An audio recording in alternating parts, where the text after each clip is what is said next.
everybody. Hold on. Good morning, everybody, and welcome to Living Astrology with Janet Hickox. Grab your cup of coffee or your tea, sit back, and let's chat about what is happening in the stars above us. Today, September 29th. We're getting there to the end of the month, getting ready to start a new month of October. Crazy, right? The time has just been flying by. And I got caught a little short of time this morning. And now I don't even know where, it's right in front of me. Where did my notes go? And guess what? It's not that busy of a day. We talked about a lot of the main things yesterday, Saturn turning direct, which bridged over into early this morning for those of you on the East Coast.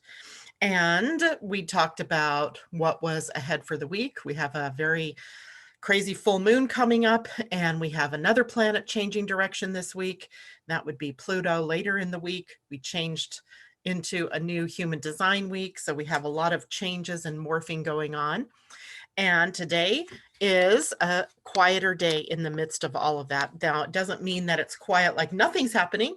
It just means that we've already chatted about this particular day or one like it back in August. And we've been in this energy of Mars squaring Saturn for the entire month of September. And we're going to be here until probably about October 9th or so, when finally Saturn moves on out of the square to Mars retrograde. They're separating at this point. Saturn now moving forward and Mars moving backwards. And so they are going to finish up this square that has been really the catalyst for a lot of inner work that all of us have been doing over the past couple of weeks. It is the energy that is where we want to push to get things done. And unfortunately, pushing is the exact wrong thing to do. It's like, no, don't do that. Do something else, which might be to just sit back and relax and wait and see what happens. Adopting a sort of going with the flow attitude instead of pushing, which is the dynamic that we most frequently get ourselves caught up in, right? This idea of I've got to get there, I've got to do this, I got to go there, and I have to put out my work, I have to do this, I have to do that. And the more that we do that, the more that we get frustrated, the more that we get angry, the more that Saturn sort of bruises our egos. So we have to slow down.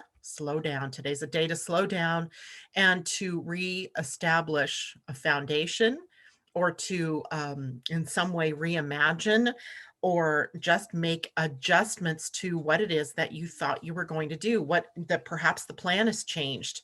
And rebuilding, renewing, all of those kinds of things come with time, with sort of a clarity over time. And so today, if you're feeling like you're lacking motivation, or if you are feeling the alternative, which is the other side, which is pushing to get somewhere, or if you feel heavy, or if you feel stuck, rigid, then you know that you're falling sort of into the spell of Mars square Saturn. And it is one of those things that is going to be with us for another couple of weeks. What we need is patience and endurance, right? We're here for the long haul. And we've been sort of turned inside out during this period of time. And we're still continuing that process. Observation of my own self through this is that all of this felt a whole lot better, a whole lot easier, a whole lot more optimistic when Saturn was turned retrograde. But yesterday, as Saturn was turning direct or stopping, right, they come to sort of this slow down. We call it the standstill before it changes direction. And keeping in mind, this is not an actual change of directions. The planets don't actually stop in their axis. They don't stop in their forward momentum. They are actually, from our position here on the Earth, it just looks like that is what is happening. But there's something to be said about the day of the change of a planet's energy, where in Saturn, let's say, has been changing us on the inside, right? Inner work is what is favored during the time of a planet's retrograde. And I felt very comfortable with all of that. What I'm not so comfortable with is now the outer expression. And now I'm sitting here from today's perspective, looking back and going, what are the things I should have been working on? And did I? Well, maybe. and maybe not. I guess maybe I did. But now I'm finding myself not particularly happy with where the state of the world is, where the state of myself is. And now I don't know if you guys are feeling like that. It's like there was this wash back of energy where the inner world seemed calmer, which is crazy because I think a lot. My inner world felt calmer to me while those planets were in retrograde.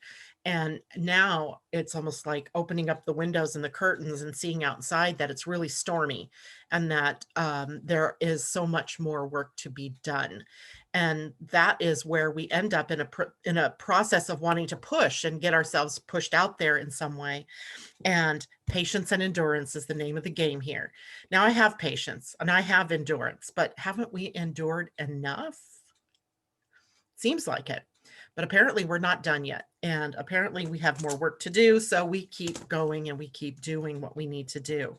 Saturn, remember, is now sitting at the gate 61 in the mind. It's a gate that sits on the head center, coming down toward the ajna. And while it's sitting in that particular gate, it brings up, along with Pluto, places where psychosis has been overtaken or has overtaken the planet, where our minds are we're not in our right minds. We're not in our right minds. We're in some other place in between. So a lot of the work that needs to be done now is in our mind, right? Working through those places where we've been stuck, where we have old patterns that are reemerging, perhaps now with Saturn going forward, and where we need to change up those patterns. So Mars retrograde today, squaring Saturn, might be bringing all those things up, but with the frustration that comes from another planet still in retrograde, that is the action planet, causing us to have a standstill time. And so we may feel like we've got that foot on the brake, foot on the gas. We want to go, we want to get going, and yet we can't really get going. So we're in that frustration part. As well today, the sun is in an opposition to Chiron, the sun in Libra in an opposition to Chiron in Aries. So we have a lot going on in Aries. We've had a lot going on in all of those signs that are sitting on the natural angles. So Capricorn, Aries, Cancer, and Libra.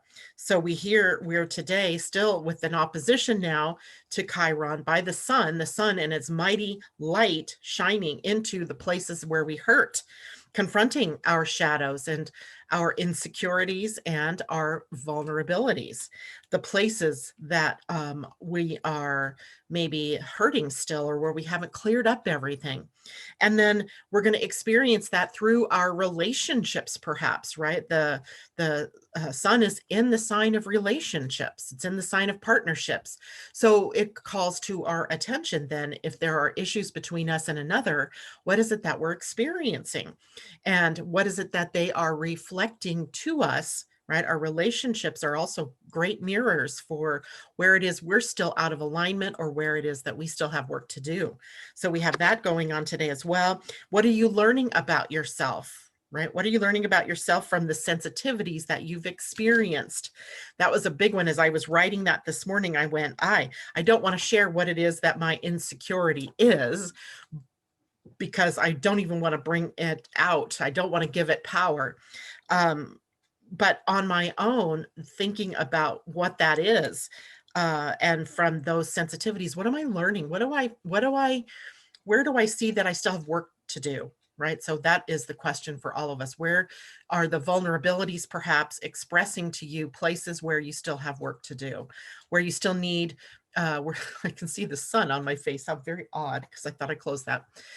Anyway, so there is more work to be done, and likely it's being called to our attention, both from the sun in Libra and Chiron in Aries, as well Mars in Aries and Saturn in Capricorn. It's like all the angles except Cancer are triggered right now. So that brings up energy that's not quite complete, right? It's not that there's something sitting at all four angles, kind of anchoring the experience. So there's this inflexibility perhaps that's being displayed. There is this kind of structure called a T-square that might be formed here. We're going to see it in the full moon for sure. And a T-square is always a very mighty configuration, one that brings a lot of need for adjusting and changing and working through obstacles. So we're kind of in the face of a lot of different kinds of resistance right now, whether it is resistance from your inner planes, is it resistance coming to you from outside of yourself? Is it the world? Is it your job? Is it your relationships? What is it that's causing resistance for you right now? And in the face of resistance, what do? Do we keep pushing, or do we just let go, surrender the whole thing? And that's our question. The wisdom in all of that is that every time that we surrender and let go and let things happen, then we put ourselves in the place of the right timing, the right place with the right people and the right opportunities, where if you're pushing into something that is likely not correct for you, because the fact that you're having to push into it tells you that it's probably not the right timing yet, the right people haven't gotten there, the right opportunity hasn't presented itself. So pushing can really have a negative effect on how you're feeling right now in the face of the different limitations and things that are happening, or what you're feeling. Let's say good morning real quick to everybody. Hello, Amy and Pauline and Tati and Asa. Great to see you. Ingrid, good morning. Pauline says Saturn direct in what sign? Of course, Capricorn, the sign he rules and is very powerful in. Camilla, good morning. She says, thank God it's almost October. September has been pretty tough. I can't believe I survived. Personally, in your life, perhaps, Camilla, that's the case. But from a worldly perspective, we're just ramping up those energies. October and November are going to be likely very strenuous. Let's use that word. Debbie Tibbetts Tumiel, good morning. And J-Lo, hello. Pauline says, thank you. Pauline says, feel neutral. My Mars natal retro. Maybe that is why. Could be. Jackie, good morning. And Kimberly, good morning. Loving light, sending an uplift and lots of body rest here. It seems as taking cat naps helps refocus. Yeah, that might be a good thing, right? Little cat naps, following our animals and doing what the animals show us. Pauline says, oh, darn, my Saturn is not natally retrograde. Mine is, and that's probably why I was feeling so comfortable while he was retrograde. And now that he's direct, he's going to go back over my natal Saturn. So I'm going to have the third and final experience of my Saturn retrograde. Good morning, Mimi. It's good to see you out there. And Pauline says, does anyone know what is equatorial ascended? Mine is 12th in Cancer. I know off topic, ignore if preferred. I don't know what you're speaking about, Pauline. It sounds interesting though. Equatorial ascended. I think it might be, I don't know, your ascendant perhaps. I'm not sure, but anyway. J-Lo, my Saturn is direct and I'm happy. Good things showing up. That's awesome. And Pauline says, Asa, like you keep us on track. I'm not sure what's going on there. I'm just in a peppy mood. Good one, Peppy. We'll call you Peppy, J-Lo. All right, so today we have the moon in Pisces. So let's transition over to what we can expect there. Remember yesterday we went through all the different things about the moon in Pisces: imaginative and creative, very highly spiritual, intuitive, sometimes suffers from addictions and delusions, and also the victim mode. So we have that high side, which is in the highest, our recognition of the higher power within us, our ability to surrender and trust in the flow of the universe, that it's taking us all in the right direction, and that it will always be revealed to us the direction or the what in the right and perfect time. Perfect. That's another good word for this week. Today, the moon in Pisces is going to make some really good connections to both Uranus and Jupiter. So that connection is a sextile, a 60-degree angle. So that's nice because they work well together. The tools of the trade between the two of them are working well together. They share the same kinds of energies there. and are in a good way with one another. So that's a good thing. When the moon, our emotional self, and Uranus align in a good position, then we have new experiences. We have the possibility for a bouncing kind of day. When I say bouncing, it's sort of the ups and the downs of the day, where we might be taking off into different directions and curving back on that. And it's sort of like a river meandering through a valley, where it can make oxbows, and it has riffles, runs, and quiet places. So we have these different experiences of the day with Uranus today, and it might be a bit of a bouncy ride. So expect some ups and downs, maybe some revelations, some ahas, some surprises, but also expect that emotionally you're prepared to deal with them and to move through whatever it is the flow of that energy presents to you today. The sextile to Jupiter makes this a day for appreciation.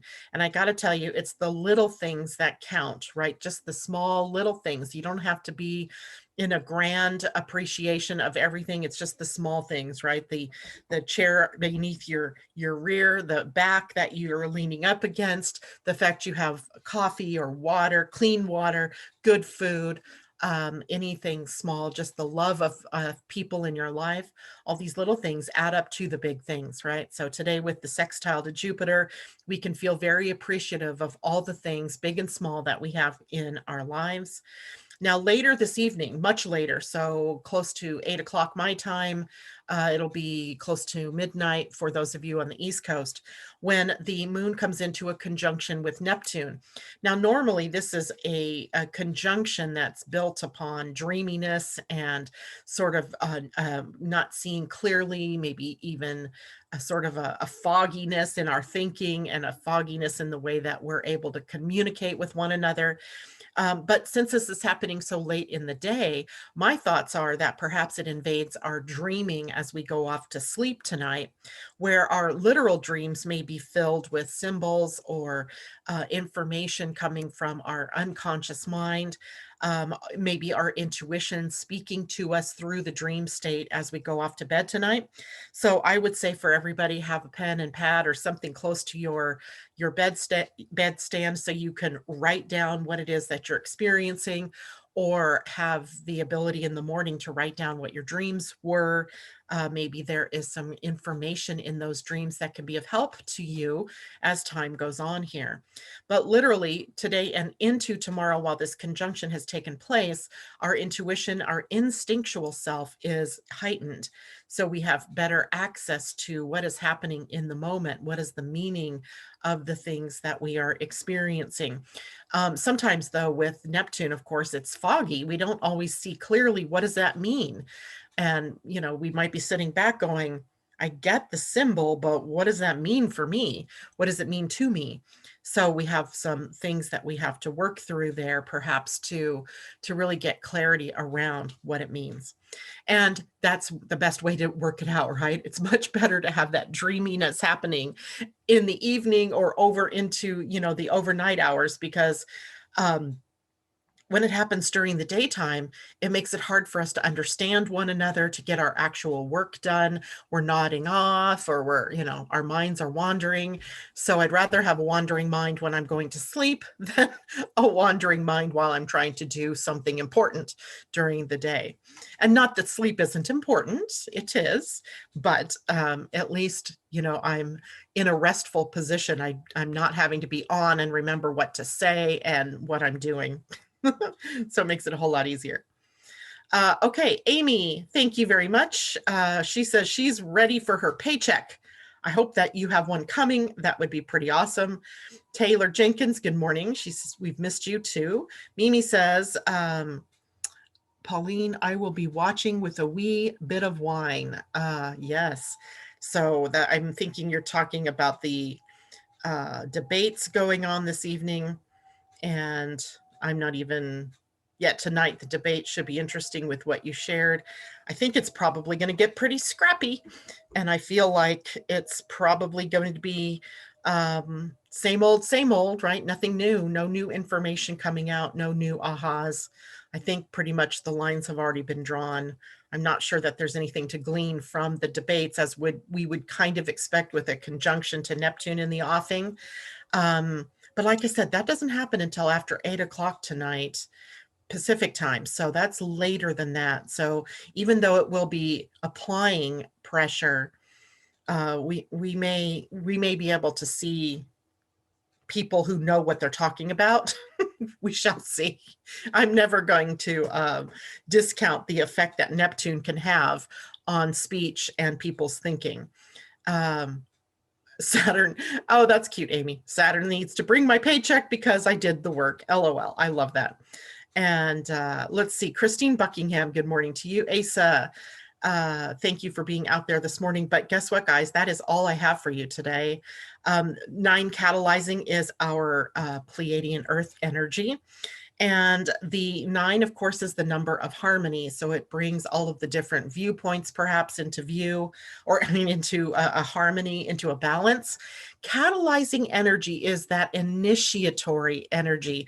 I feel like this one might be sort of a difficult sort of day in creating our wanting to move forward and to move ahead, but the Mars squaring Saturn keeping us sort of in a box, a little bit in a box, where we cannot quite make that forward momentum, take those forward steps yet. So be aware that there's the possibility for some frustration, but catalyzing energy is really sort of lighting the fire beneath us to eventually make a move in a new direction. The 9 trying to harmonize all of that may be successful. We shall see, right? We'll see toward the end of the day.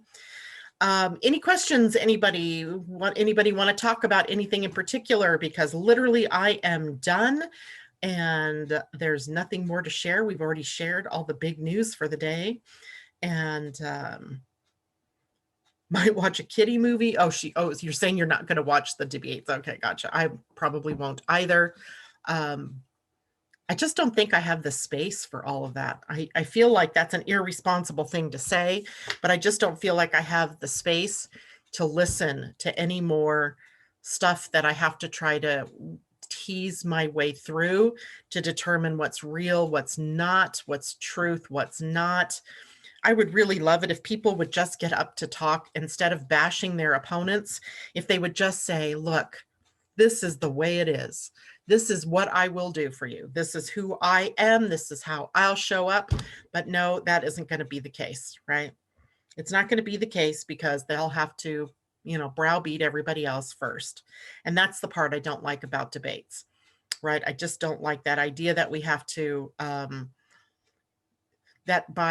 we haven't learned yet to stand on our own merits. We can only do that through the reflection of what we think our opposition is doing incorrectly. And that doesn't say much for us as humans yet, right? I would really love it if somebody would just get up and say, I'm not going to bash Trump. I'm not going to bash the government. I'm not going to bash the police or anything that's gone on. I'm just going to say what it is that I would do in the face of these obstacles or of these challenges and how I see the forward movement of the country. Because, wouldn't that be refreshing? Transparent even. Anyway. Okay. Wish they could be authentic. Yeah. Authentic. That would be so refreshing, right? To be authentic, to say, look, I'm not perfect. I know I make mistakes and I've changed over the years, but here's what I've learned. Here's where my wisdom lies. And here's how I can use my wisdom in helping this country. In helping you as an individual, a citizen of this country. But no, that is likely not the path it's going to take. And it just makes me sick to my stomach to even think about it. So I prefer not to think about it.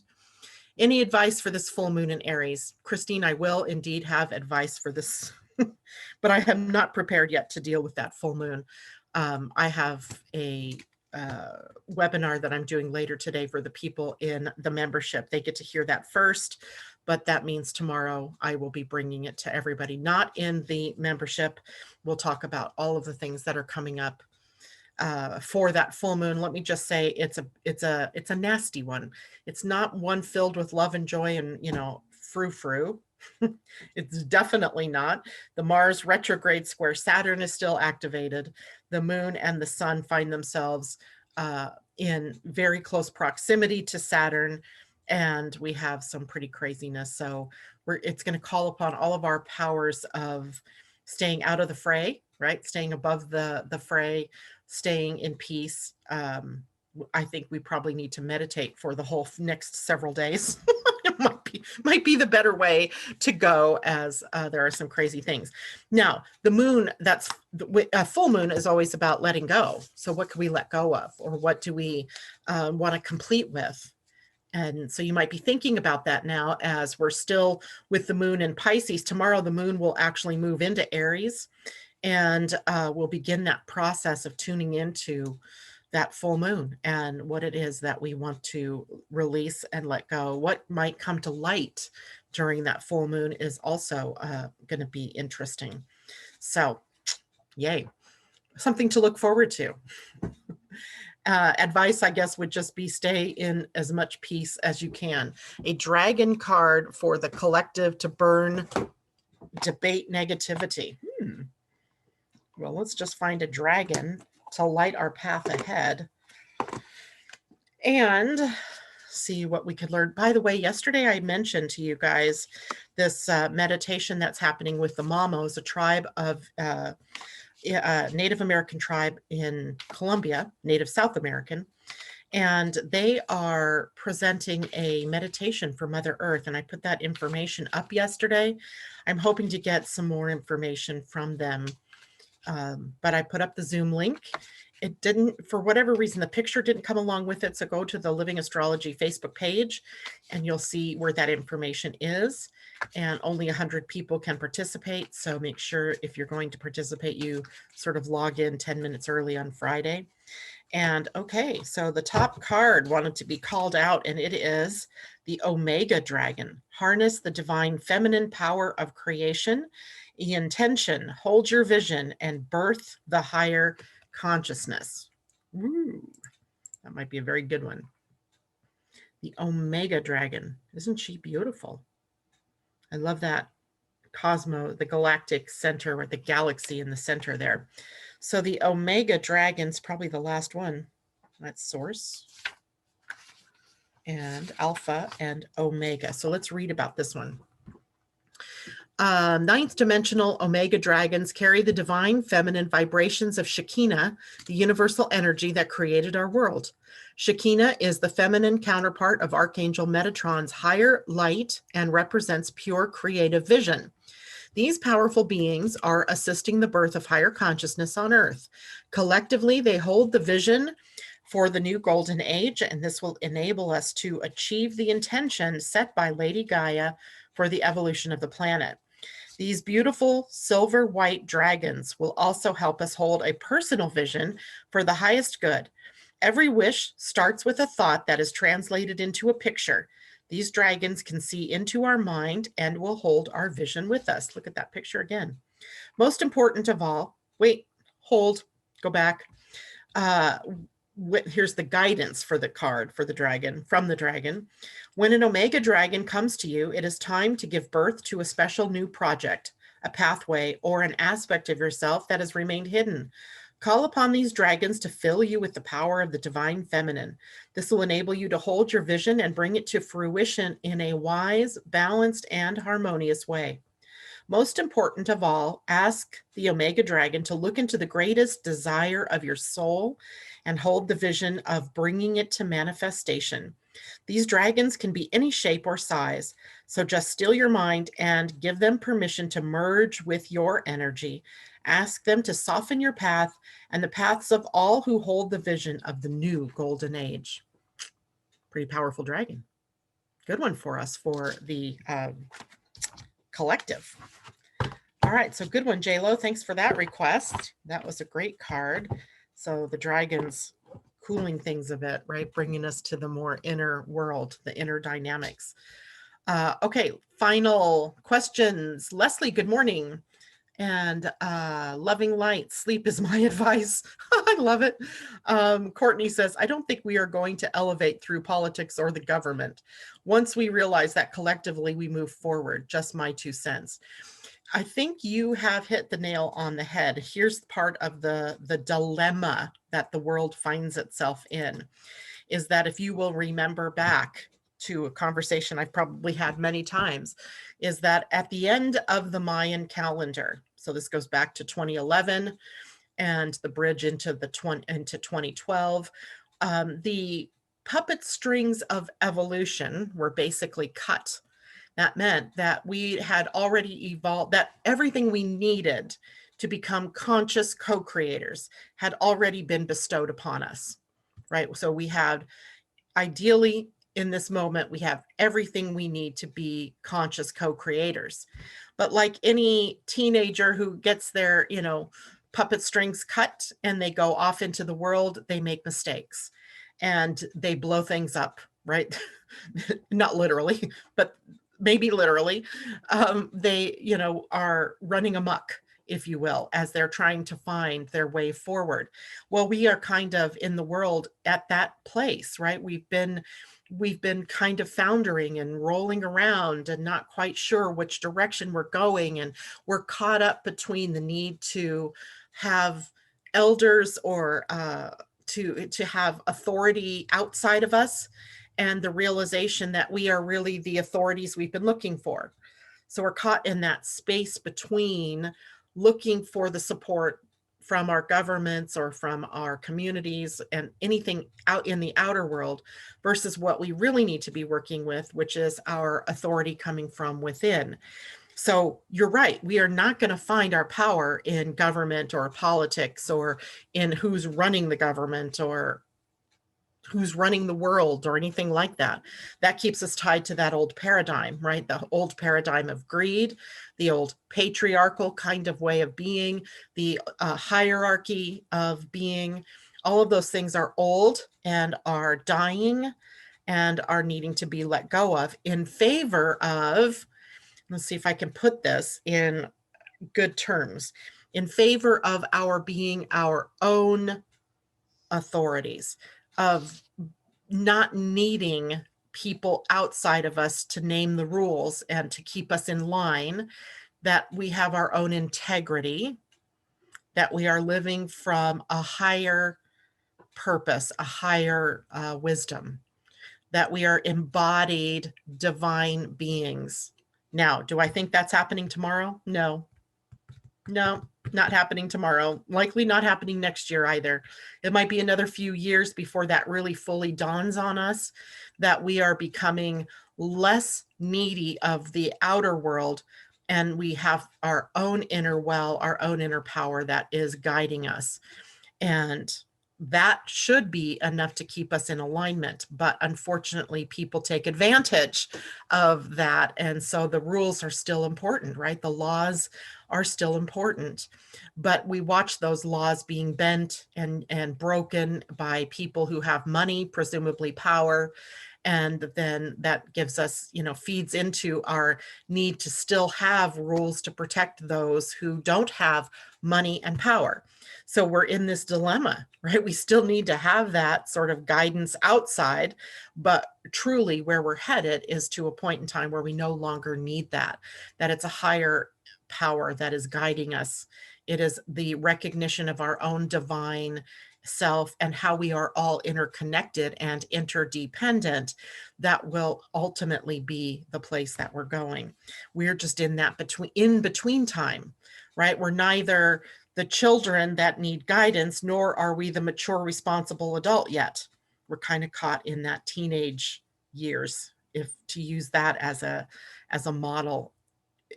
It's not the best model, but it's kind of right where we are, right? We're not quite mature enough to take and go where we want to go and do, following that guidance. We still have too many other things vying for our attention and our conditioning, right? We still have governments, we still have religions, we still have all of these belief patterns that are entrenched, and we have not been willing to let them go.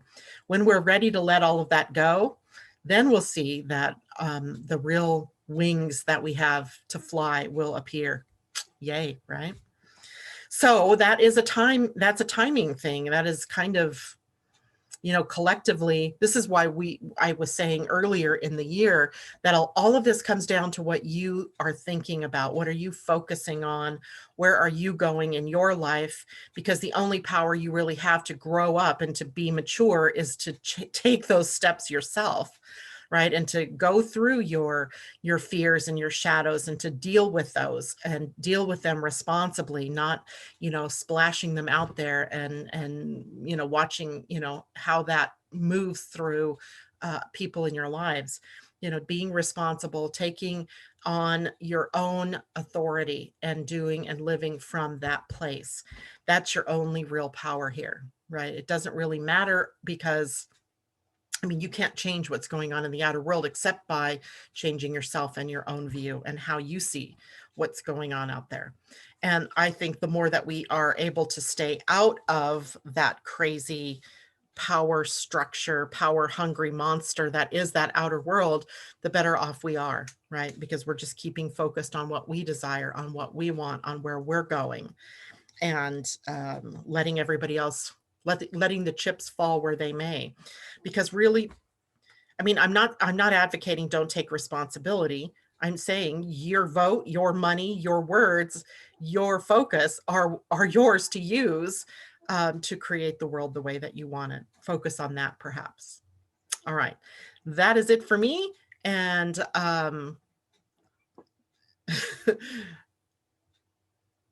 yep, that's the way we look at it. Okay, so I think that is it. Mimi says, "'Tis for us to elevate our leaders for the highest good of all." I think that's something to be said too, Mimi, is being able to see them in their light, not in their dark. I mean, we have such a terrible need to focus on the ugly, the dirty, the seedier side of things. What if we just saw them in their light, that they are just like us, struggling and moving and shaking and being challenged at all corners to live out their own authentic life, and kind of like we're all in the boat together. So I like that. Thanks for that reminder. Rueda, hello, and Christine Buckingham, thank you. Those are great little symbols there. And J-Lo, because you are not a teen, 13 through 19, yet you are not an adult, 21 plus, so it's the year you find you. Exactly. That's a good way to look at it. So there we have it. Yeah, thanks, JLo. So anyway, that's it for me today. I will see you all tomorrow. We'll talk more about the full moon coming up in Aries, not Aquarius. Aries. Yay, fire, more fire, fire, fire. All right, guys, take care. Have a great day.